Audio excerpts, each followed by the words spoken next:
gente. É um Deus que fez a gente a imagem e semelhança dele. Então ele sabe exatamente a nossa dor, ele conhece nosso coração, ele conhece as nossas angústias.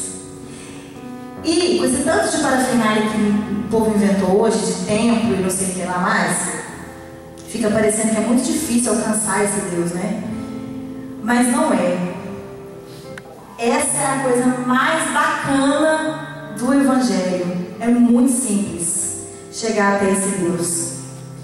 A chave para você chegar nesse Deus se chama oração, que você pode fazer em qualquer lugar, de qualquer jeito. Orar e falar com Deus. Então, se você fechar sua porta, seu carro, sei lá onde você estiver, no ônibus, se você for bem doidão e falar, Deus, estou aqui. E você falar com Deus, sua oração.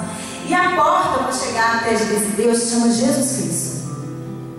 Porque Deus ele amou tanto a gente, ele ama tanto a gente, que ele mandou um filho que nem a gente, de carne, assim, que passa pelas mesmas coisas que a gente passou. E quando a gente está longe desse Deus, eles falam uma coisa que me emociona demais. Esse Deus tem saudade da gente. Dá para acreditar numa coisa dessa? A gente fica com saudade, às vezes, sei lá, da mãe, ou com saudade do namorado. Imagina isso triplicado. Deus tem uma saudade da gente e ele sofre porque a gente está longe. Ele sangra porque a gente está longe. Isso faz toda a diferença.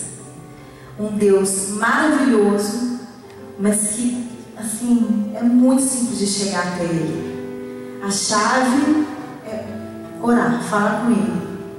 E a porta para abrir a porta que essa chave abre se chama Jesus Cristo. É só olhar para Jesus e falar, Jesus, estou aqui. É assim que a gente chega até Deus. Não precisa de nenhuma dessas parafernálias que inventaram hoje. É muito simples.